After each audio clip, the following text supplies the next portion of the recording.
I tell you, gentlemen, that the greatest lie whispered to men, especially to those who bear the wisdom of years, is that maturity forges an unbreakable shield against the wiles of the heart. Many of you believe that age, in and of itself, guarantees an armored peace, and that disrespect reveals itself only in open affronts, in a frontal assault on your dignity. That is a dangerous illusion, and I assure you, it is a lie. True pain, however, does not reside in a direct clash, but in silent emotional exhaustion, in the progressive loss of your inner peace, in the subtle erasure of your essence, where you find yourself giving relentlessly and receiving a growing emptiness in return, or worse, being systematically exploited. This is the theft of your emotional and existential wealth, often disguised as care, affection, or a plea for help. In the next 10 seconds, I will reveal to you the raw truth that few dare to speak.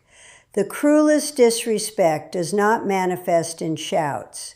It hides in whispers, in calculated gestures, and without you even realizing it, it undermines your fortress from within.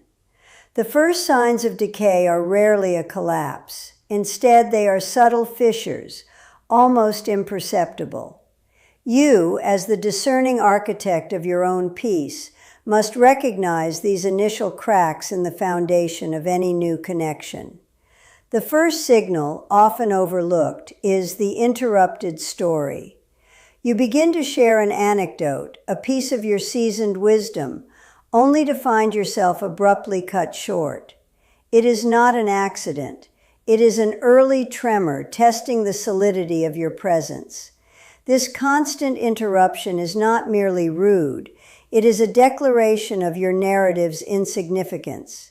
Your history, your insights become secondary, trivialized. The senior man, eager for shared moments, often dismisses this as enthusiasm, a minor flaw. Yet every time your voice is muted, your worth diminishes in the unspoken calculus of the interaction. You are becoming a sounding board, not an equal participant in the grand dialogue of life. Then comes the benevolent dismissal.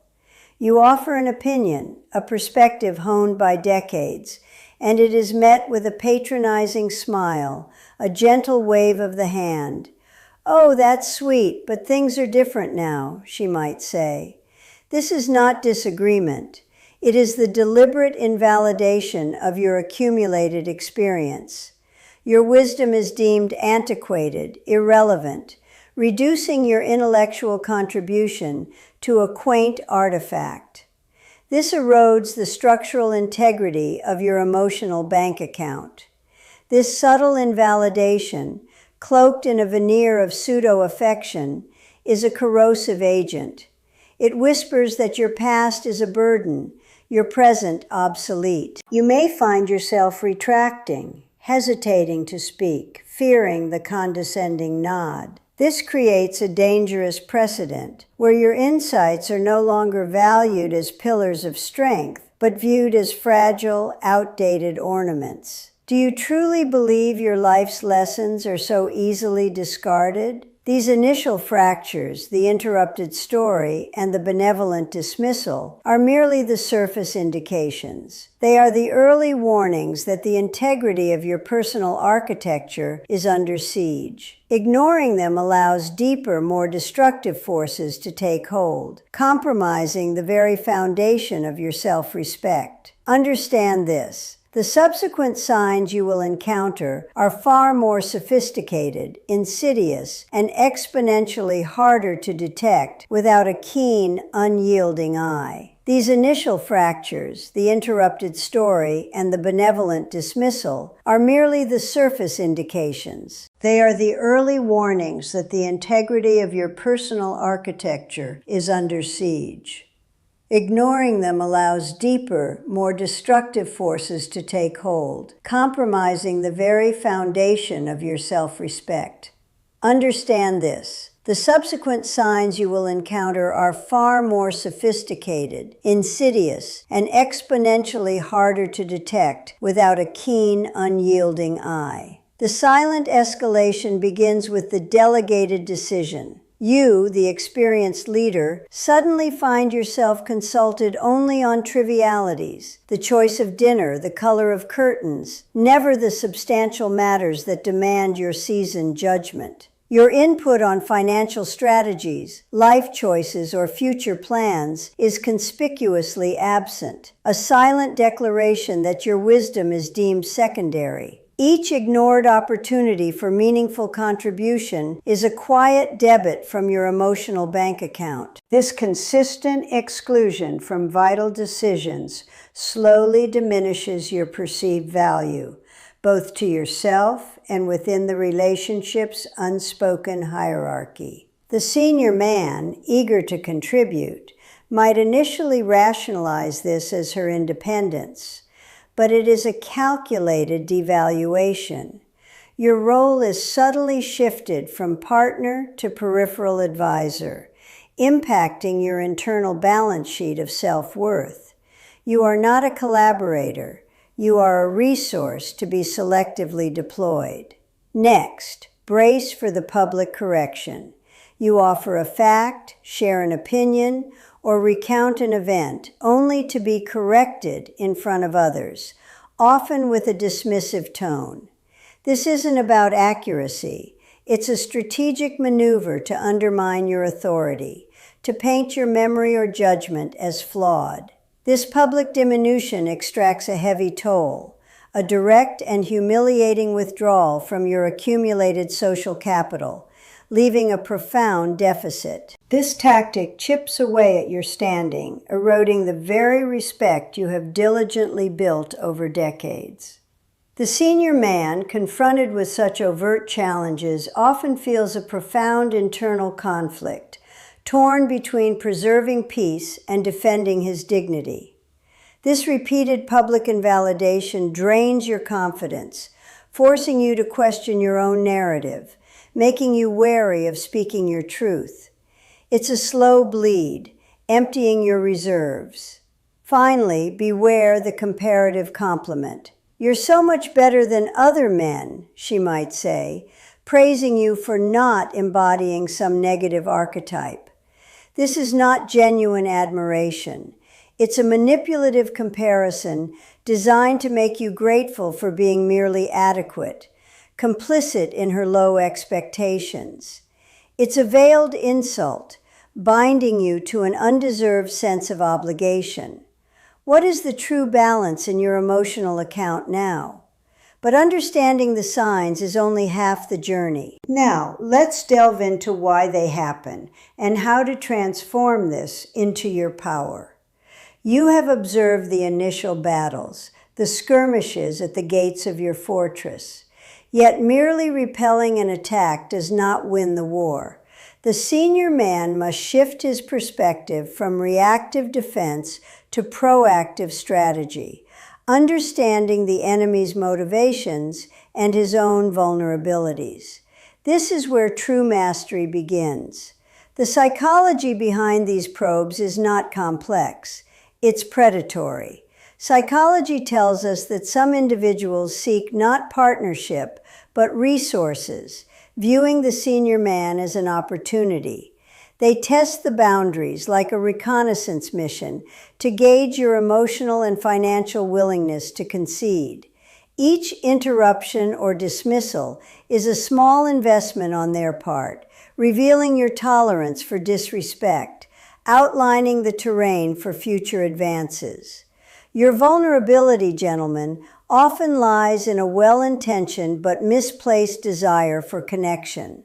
The ingrained conditioning to provide, to save, to be needed becomes a crack in your armor. The fear of loneliness can blind you, making you interpret these calculated moves as genuine affection or a cry for help. This internal conflict is the enemy's greatest ally, sabotaging your defenses from within, making you an easier target. To win this war, you must cease fighting individual battles. It is not about confronting each slight, but about redefining the entire engagement. This requires a strategic retreat from emotional reactivity, building an unassailable fortress of self-respect. The senior man must forge a new internal blueprint, one where his peace is non-negotiable and his dignity an impregnable wall. This shift in mindset alters the entire combat zone. You are the commander of your own domain. This turning point demands you reclaim that authority, not with aggression, but with calm, decisive action. Your self-worth is not a bargaining chip. It is the ultimate weapon in this silent war for autonomy. By understanding the deeper game, you transform from a target into a strategist, dictating the terms of engagement and protecting your invaluable emotional patrimony. We women know a secret many men never grasp. Disrespect is rarely an act in isolation. It's often a response to a void you unconsciously permit. You mistakenly believe our actions are purely about us, but the truth is, a significant part of it stems from the emotional space you concede. This isn't about blaming you, but illuminating a critical dynamic. Understand this: the vacuum you allow will inevitably be filled, and often not to your benefit. We are instinctively drawn to strength, not overt aggression. Your quiet self-possession, your unshakable calm in the face of our emotional currents, that is what commands absolute respect. The man who doesn't scramble for validation, who doesn't chase approval, but stands firm in his own self-sufficiency, becomes an undeniable magnet. It's not what you do for us. It's profoundly about what you don't allow to diminish you. Consider the powerful concept of gravitational presence. Some men possess an inherent weight, an undeniable density that anchors them in any room, any interaction. They don't need to assert dominance through words. Their very being exudes a natural authority, a quiet confidence that subtly shapes the space around them. This internal gravity pulls us in, making us instinctively orbit their steadfast center, respecting their unspoken power. Conversely, a light man lacks this intrinsic pull. He's easily buffeted by external forces, swayed by emotional tides, constantly seeking external validation. His lightness makes him movable, a malleable entity whose internal boundaries shift with our every mood or whim. Unconsciously, we test these weak points, finding them permeable. Such a man is often disregarded, not out of malice, but because he presents no inherent resistance, no stable core to truly respect. We women, at an instinctive, almost primal level, cannot truly disrespect a man who is genuinely at peace with the possibility of losing us. This isn't emotional coldness. It's the profound understanding that his world does not collapse without our presence. His self-worth is entirely independent of our approval. This calm detachment, this quiet, self-contained universe, creates an unbreakable boundary, a force field of respect. Your boundaries are not aggressive demands. They are silent declarations of your intrinsic value. The senior man who holds them firm, not with anger or justification, but with serene conviction, inevitably earns our deepest admiration. When you refuse to be swayed, when your no is as powerful and unwavering as your yes, you communicate an invaluable truth. You respect yourself first. This unyielding self-respect becomes a powerful mirror. Psychology tells us that women instinctively perceive and react to a man's internal state. Our so-called tests are often subconscious probes, a way to gauge the solidity of his inner foundation. We seek the solid ground, the unwavering pillar. If we find only shifting sands, our respect and even genuine affection begins to subtly erode. This is not a conspiracy. It's an ancient dance of power, often unconscious. The senior man earns absolute unyielding respect, not by proving his utility, but by demonstrating his profound integrity and complete autonomy. He doesn't need to be aggressive or even overtly assertive. His true strength lies in his deep self-possession. his inner quietude that requires nothing from us to feel complete or validated. This profound independence is the ultimate allure, signifying a man who has mastered himself beyond external needs. Your self-sufficiency, gentlemen, is your most potent and protective weapon. It's the impenetrable fortress wall that naturally repels all but the most genuine advances, the most authentic connections. When you are complete within yourself, emotionally and spiritually, you cease to be a mere resource to be plundered. Instead, you become an equal, a formidable partner to be cherished, revered, and genuinely respected for who you are. So, the disrespect you encounter is rarely about our intrinsic malice. It's fundamentally about the space you allow for its growth, the absence of your undeniable gravitational pull.